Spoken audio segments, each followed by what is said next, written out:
하나님은 영광의 주인이십니다. 세상에도 많은 영광이 있는데 그 모든 영광의 주인이 하나님이시다라는 것을 성경은 말하고 있습니다. 그래서 에베소서 1장 17절은 하나님을 표현할 때에 영광의 아버지다라고 표현을 하고 있어요. 그러니 아버지는 조상, 시작이라고 하는 의미가 있는데 모든 영광은 하나님께로부터 말미암아. 그래서 아까 우리 찬양대 찬양할 때에 거룩 거룩 거룩 할 때 여러분, 우리 사람이 지금 이 육신의 시력을 가지고 저기 태양을 이렇게 계속 바라보는 게 어렵잖아요. 그런데 그 태양과 비교할 수 없는 거룩하신 하나님이 우리에게 오실 때에 우리가 그분을 어떻게 볼 수 있을까? 그랬을 때 우리 육신의 이 눈으로 그분을 볼 수 없기 때문에 우리가 다 신령한 몸으로 변화되어서 그 영광의 주를 보고 맞이할 수 있어야 합니다. 그렇게 되기 위해서 정말 거룩하기를 여러분 영혼이 얼마나 사모하는지, 여러분 정말 거룩하기 위해서 하나님의 말씀을 되새기고 하나님의 말씀을 묵상하고 하나님의 말씀이 여러분에게서 온전케 되기를 구하셔서 성령의 역사가 계속 여러분을 거룩해야 하는 그런 복을 누리는 인생 되시기를 예수님 이름으로 축복합니다. 하나님만이 영광의 주인이시고 어떤 영광이든지 그 영광을 하나님께 돌려야 합니다.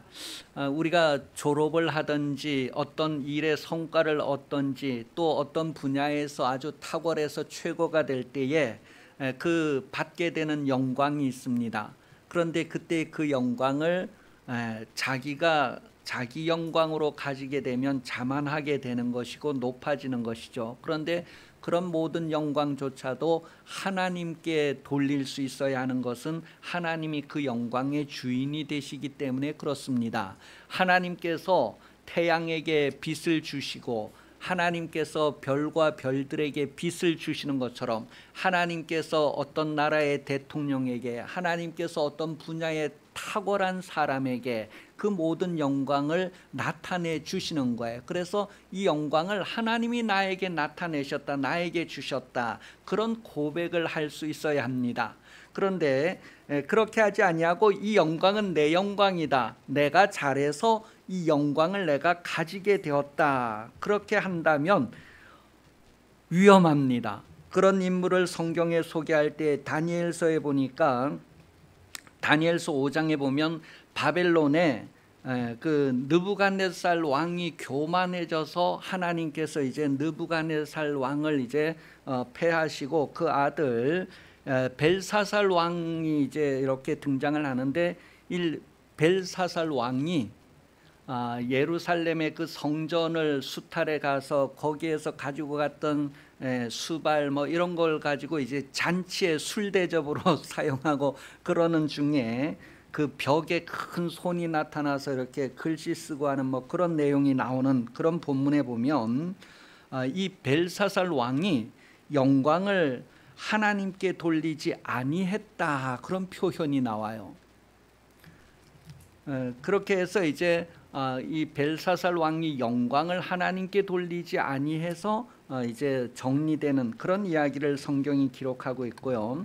사도행전 12장에 보면 23절에 헤롯 왕이 이제 많은 군중들 앞에 이렇게 이제 연설을 하기 위해서 나가 섰을 때에 이 군중들이 환호하는 소리가 뭐 엄청났어요. 그래서 그 영광을 하나님께 돌리지 아니해서 벌레에 먹혀서 죽었다, 그런 내용을 기록하고 있어요.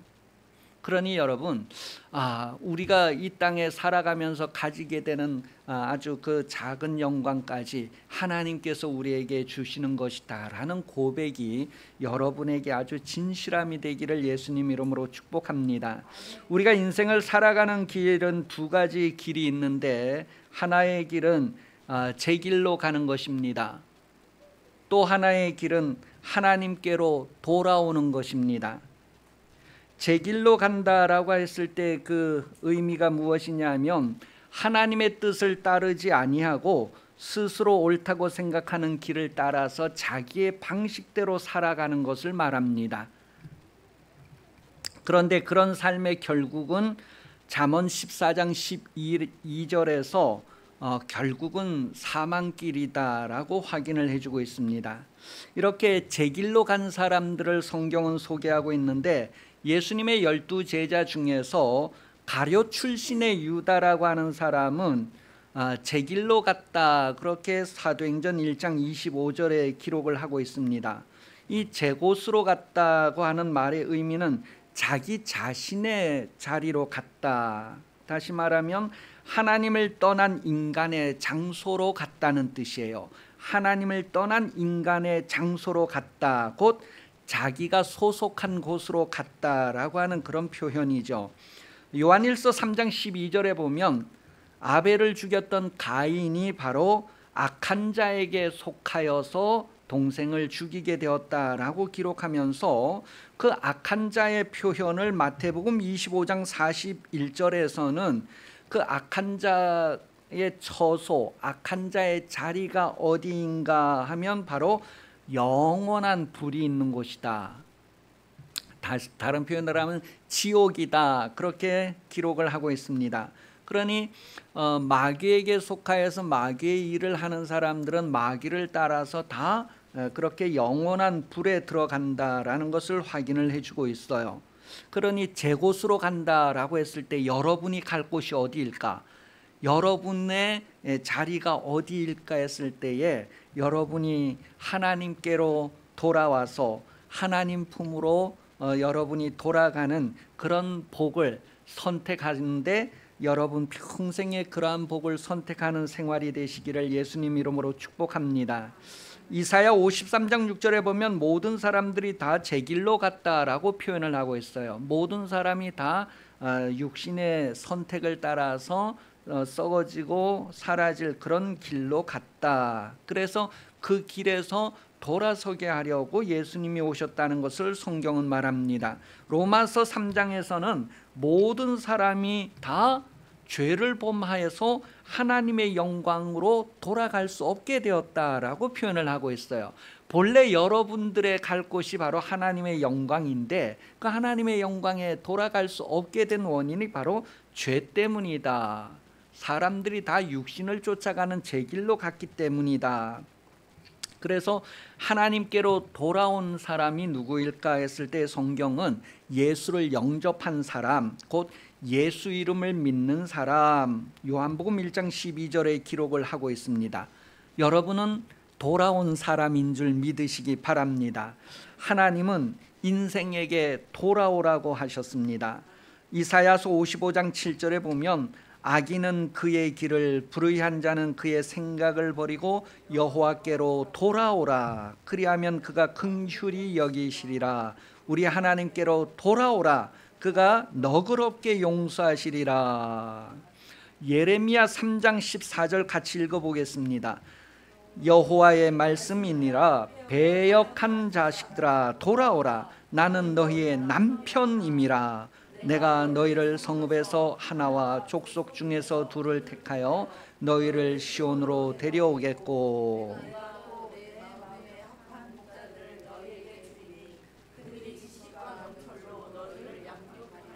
그 여러분도 지금 이제 하나님께 돌아와서 계속해서 주일마다 설교 듣고 하나님의 말씀을 계속 이렇게 양육을 받고 있잖아요. 그 배역한 자식들아 돌아오라 돌아오라. 그래서 성경은 구약의 선지자들을 통하여서 하는 말씀이 한 가지로 하나님께로 돌아오라는 거예요. 계속해서 하나님께로 돌아오라는 거예요.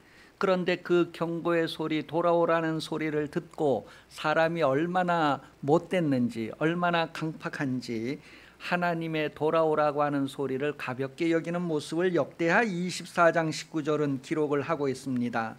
경고했지만 듣지 아니했다라고 표현을 하고 있어요. 느헤미야 9장 26절 같이 읽어봅니다. 그들은 순종하지 아니하고 주를 거역하며 주의 열을 등지고 주께로 돌아오기를 권면하는 선지자들을 죽여 주를 심히 모독하니. 와, 하나님의 음성도 듣지 아니하고 하나님께서 대신 보내서 이제 돌아오라고 하는 선지자들도 죽일 정도로 그렇게 인간이 아주 제 길로 가는 데 있어서는 아주 고집을 그렇게 세우는 모습을 표현을 하고 있어요. 하나님께서는 본래 여러분들이 좋은 것을 누리고 하나님을 영화롭게 하도록 여러분들을 위해서 계획을 세우셨다라는 것을 성경은 말합니다. 그래서 여러분들이 제 길로 갔을지라도 여러분을 잊어버리지 않으시고 여러분을 다 찾아서 이렇게 하나님 앞에 돌아오게 하셨다라는 것을 성경은 확인을 해주고 있어요. 하나님께서 본래 여러분을 위해서 세워놓았던 계획은 여러분에게 복을 주려 합니다라고 신명기 30장 9절을 통하여 확인을 할 수 있습니다. 하나님께서 처음에 아담과 하와를 지으실 때에, 사람을 지으실 때에 본래 계획이 무엇이었느냐 하면 복을 주시기 위함이다. 하나님의 영광을 상속받게 하기 위한 계획이었다라는 것을 성경은 말하고 있어요. 신명기 30장 9절 같이 읽습니다. 내가 내 하나님 여호와의 말씀을 청종하여 이 율법책에 기록된 그의 명령과 규례를 지키고 내 마음을 다하며 뜻을 다하여 여호와 내 하나님께 돌아오면 내 하나님 여호와께서 내 손으로 하는 모든 일과 내 몸의 소생과 내 가축의 새끼와 내 토지 소산을 많게 하시고 내게 복을 주시되 여호와께서 내 조상들을 기뻐하신 것 같이 너를 다시 기뻐하사 내게 복을 주시리라. 하나님은 여러분들에게 복을 주실 계획이 있으시다는 거예요. 여러분과 여러분 자식들에게도 복을 주시고 또한 여러분들의 소유에도 복을 주시고 들에도 복을 주셔서 하나님께서 여러분을 위해서 준비한 것이 얼마나 많이 있는가에 대해서 기대를 하도록 하시는 분이다라는 것을 말합니다. 사람이 하나님께 돌아온다고 하는 의미는 바로 하나님의 말씀을 지킨다는 것입니다. 여러분이 하나님께로 돌아왔다는 것은, 예수 믿는다는 것은 하나님의 말씀을 지키는 것입니다. 우리가 교회 다니면서 말씀을 배워야 하는 이유도 하나님께 돌아가기 위함이다라고 성경은 말하고 있어요. 시편 51편 13절 말씀에 보면 그리하면 내가 범죄자에게 주의 도를 가르치리니 죄인들이 주께 돌아오리이다. 우리가 성경을 배우고 공부하는 것도 하나님께 돌아가기 위해서, 죄인이 거룩한 하나님께 돌아가기 위해서 어떻게 해야 되는가를 배우는 거예요. 그런데 많은 사람들은 하나님께 돌아오지 않습니다. 많은 사람들이 하나님께 돌아오지 않아요. 호세아서 11장 7절 보니까 내 백성이 끝끝내 내게서 물러가나니 비록 그들을 불러 위에 계신 이에게로 돌아오라 할지라도 일어나는 자가 하나도 없어서 하나님께서 예수 그리스도를 보내어 주셨다는 거예요. 그러니 예수 영접하고 예수 믿는 게 얼마나 귀한가. 스가랴서 1장 4절 말씀 보면 너희 조상들을 본받지 말라. 옛적 선지자들이 그들에게 외쳐 이르되 만군의 여호와께서 이같이 말씀하시기를 너희가 악한 길 악한 행위를 떠나서 돌아오라 하셨다 하나 그들이 듣지 아니하고 내게 귀를 기울이지 아니하였느니라. 여호와의 말. 전도는 하나님께로 돌아오라고 하는 것입니다. 하나님께로 돌아오세요, 하나님께로 돌아오세요 하는 게 바로 전도예요. 사도행전에 보면 이제 그 사도 바울의 인생을 통해서 사도 바울이 전도하는 것은 결국 하나님께로 돌아오라고 하는 것이다, 그렇게 기록을 하고 있어요. 하나님께 돌아오면 결과가 어떻게 되느냐를 사도행전 26장 18절 말씀에 기록을 하고 있어요. 사도행전 26장 18절 말씀 같이 읽어보겠습니다. 시작. 그 눈을 뜨게 하여 어둠에서 빛으로 사탄의 권세에서 하나님께로 돌아오게 하고 죄사함과 나를 믿어 거룩하게 된 무리들 가운데 기업을 얻게 하리라 하더이다. 거룩한 무리들 가운데 기업을 얻는다는 것은, 이 많은 천사들과 그 거룩한 무리들 앞에서 기업을 얻는다는 것은 하나님의 그 영광을 상속받는다는 것을 얘기하는 거예요. 그러니 여러분, 하나님은 여러분을 하나님께로 돌아오라고 하시는데 그 돌아오라고 하는 말을 거절하고 배반하고 또 그 말하는 선지자들을 죽이기까지 하고 예수 믿고 전도하는 사람들을 핍박까지 하는 그 정도로 심한 사람들에 대해서 하나님께서 나중에 그 행한 대로 꼭 갚아주실 것이다 라고 성경은 말합니다.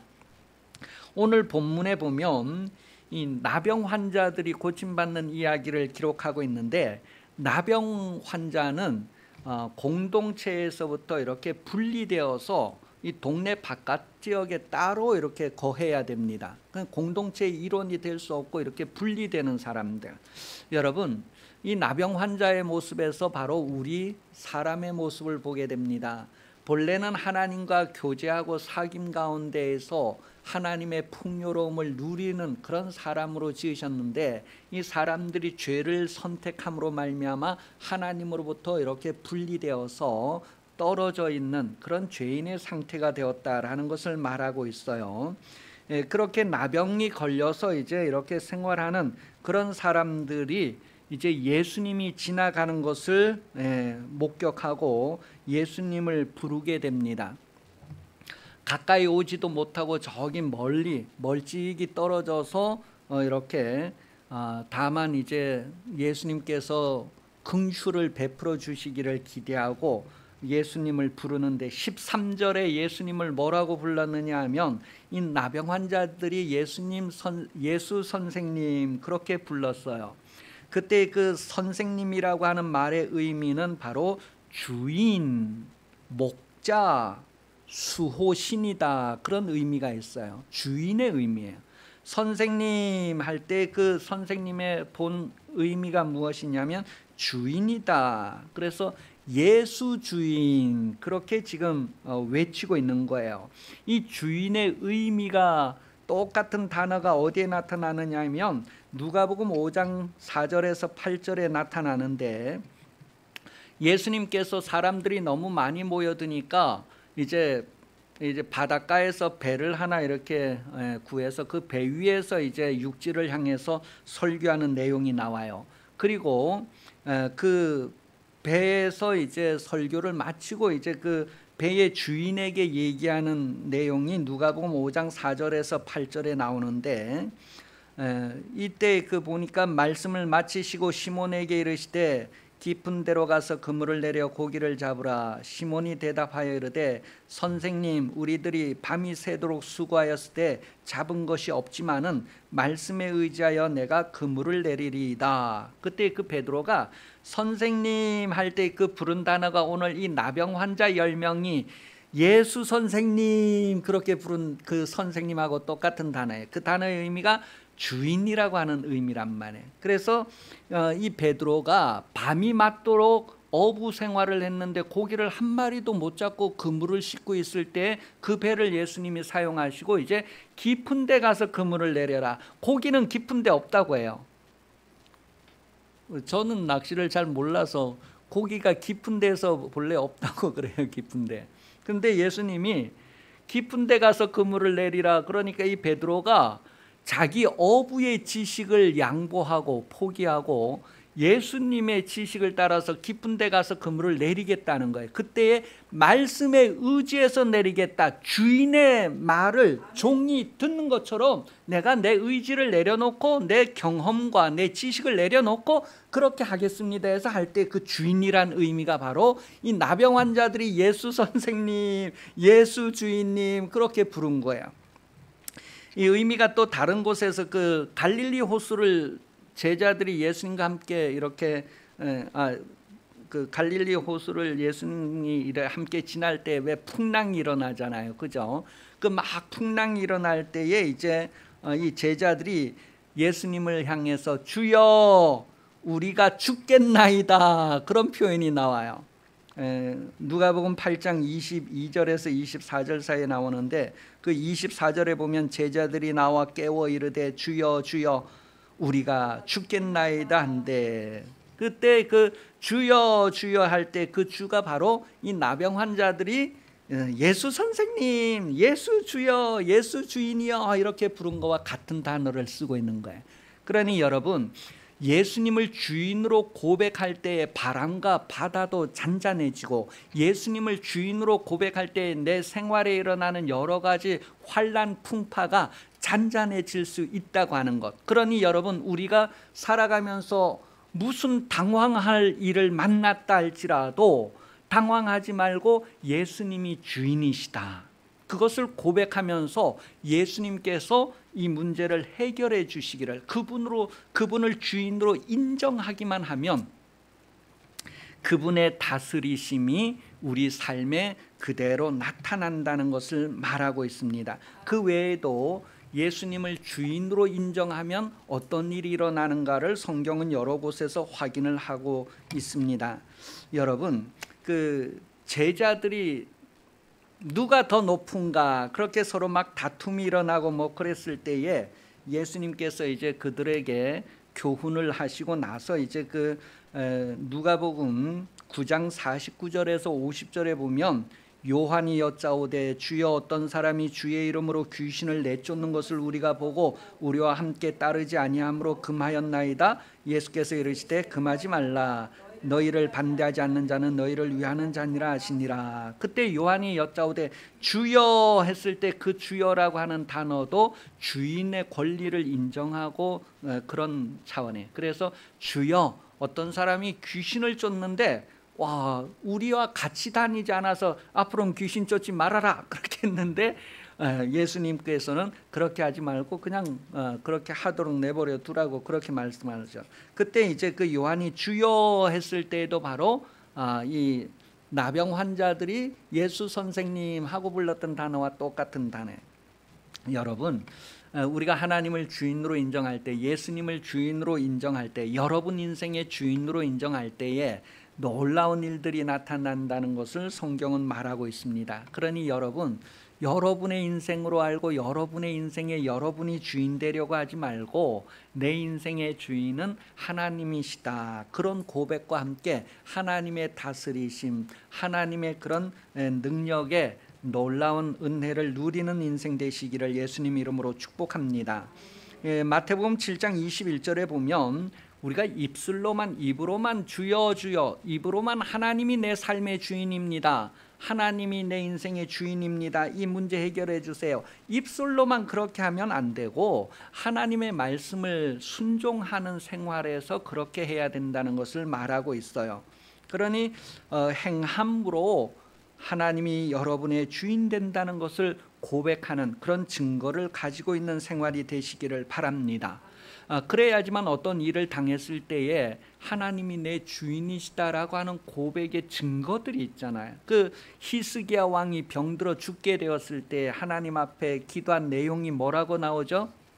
하나님, 내가 지금 병들어 죽게 되었습니다. 그런데 내가 지금까지 살아오면서 혹시 하나님 앞에 선하게 행한 것이 있으면 그것 기억해 주시고 나 좀 고쳐주세요. 그 기도를 막 그래 울면서 했더니 15년 동안이나 생명이 더 연장되었다고 하는 것을 성경은 확인을 해주고 있어요.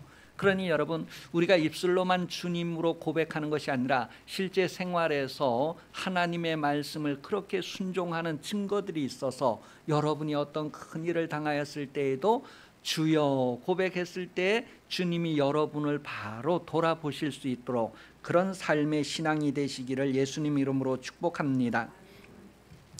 오늘 말씀에 보면 이 10명의 나병 환자들이 예수님의 말씀을 듣고 제사장들에게 자기 몸을 보이려고 가는 도중에 고침을 받았어요. 하나님의 말씀을 순종하는 삶이 바로 그들을 새롭게 하고 깨끗게 하는 것이다 라는 것을 말하고 있습니다.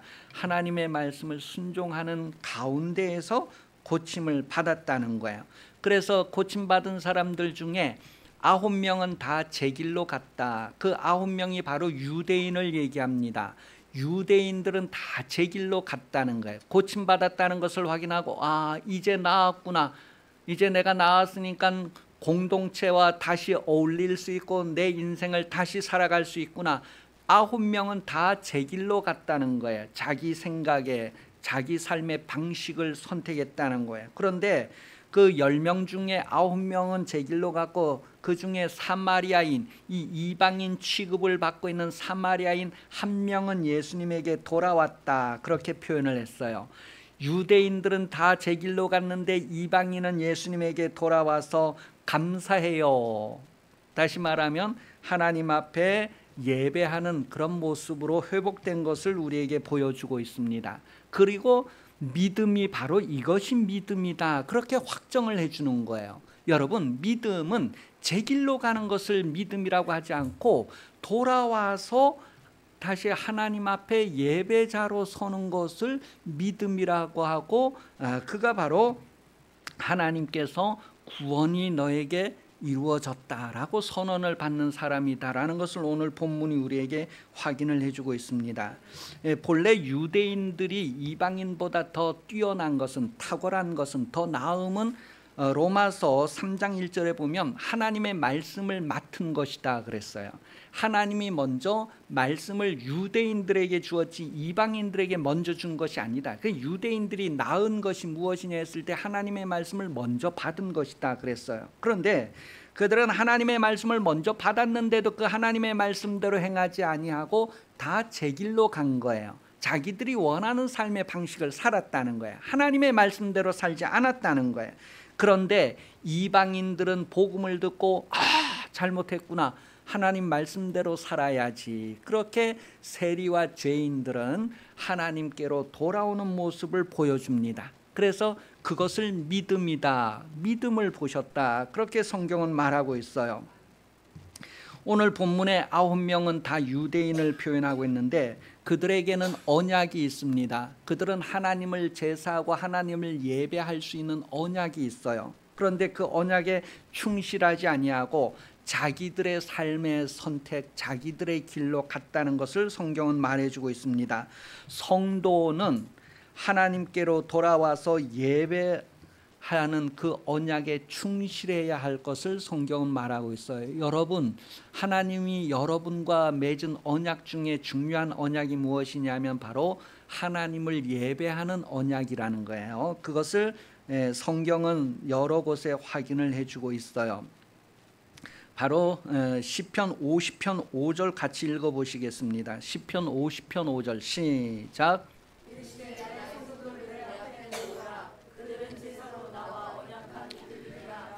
거룩한 성도들은 바로 예배로 하나님과 언약됐다. 예배. 그래서 이스라엘 백성들이 출애굽을 할 때 하나님께서 그들에게 말씀을 주셨는데 너가 내 말대로 살면 내 백성이 되고 나는 너희의 하나님이 되겠다. 그때 하나님의 말씀대로 살면 하나님의 백성 소유가 된다, 그런 표현. 그게 바로 예배의 언약을 얘기합니다. 그것을 지금 시편에서 얘기했고요. 이렇게 유대인들은 먼저 하나님의 말씀을 받았는데 그 삶을 실패했다는 거예요. 그런데 지금도 누구든지 하나님의 말씀을 영접하고 그 하나님의 말씀대로 사는 것이 예배고, 그렇게 예배의 언약을 지키는 이들에게 하나님의 영광을 상속한다는 것을 성경은 말하고 있습니다. 그래서 성경은 다른 신을 두지 말고 하나님만을 섬겨라, 하나님만을 예배해라, 그런 이들에게 하나님이 그 나라를 상속해 주신다는 것을 성경은 말하고 있어요. 여러분, 하나님을 섬기는 것은 너무 존귀하기 때문에 아무나 자기가 원해서 할 수 있는 것이 아니고 하나님께서 택한 자만 하나님을 섬길 수 있다. 히브리서 5장 1절에서 4절에 기록을 하고 있어요. 그러니 여러분, 세상 많은 사람 중에서 여러분을 하나님이 택하여서 하나님을 예배할 자로 선택해 주셨다는 것에 대해서 얼마나 감동이 되고 흥분이 됩니까? 내가 이 거룩하신 하나님을 섬김으로 말미암아 말씀대로 살면서 하나님의 영광을 상속받을 자라고 하는 것을 날마다 확인하는 것, 그것이 바로 우리 신앙생활이고 우리에게 주신 직분이 바로 예배하는 직분이고, 이 예배에는 이방인들을 전도해서 그들도 성령으로 거룩해서 하나님 앞에 드려지는, 그 영혼이 드려지는, 그래서 로마서 15장 16절 말씀에는 복음의 제사장 직분을 우리에게 주셨다, 그런 내용을 기록하면서 여러분, 이 예배를 통해서 우리가 하나님의 기쁨이 될 수 있다, 하나님의 찬송이 될 수 있다라는 것을 에베소서 1장에서 기록을 하고 있습니다. 여러분, 우리가 하나님을 기쁘시게 하고 하나님을 영화롭게 할 때에 하나님은 그 기쁨과 그 영화를 여러분에게 상속해서 여러분이 그 자리에 들어가게 하신다는 것을 성경 말합니다. 이런 내용을 정말 들을 때 막 흥분해서 이 세상에서 다른 우상을 섬길 것은 아예 거절하고 하나님만을 섬기겠다고 하는 그 거룩함이 아름다움이 될 수 있도록, 그래서 여러분 예배함이 아름다운, 하나님을 예배함이 아름다운 교회로 더욱 우리가 힘을 내서 승리하는 삶을 살 수 있기를 예수님 이름으로 축복합니다. 기도하겠습니다. 하나님 아버지, 우리를 기쁨 교회로 불러주심을 감사합니다. 하나님을 예배함이 아름다운 인생의 흔적을 많이 남기는 성도의 삶을 살게 하여 주시옵소서.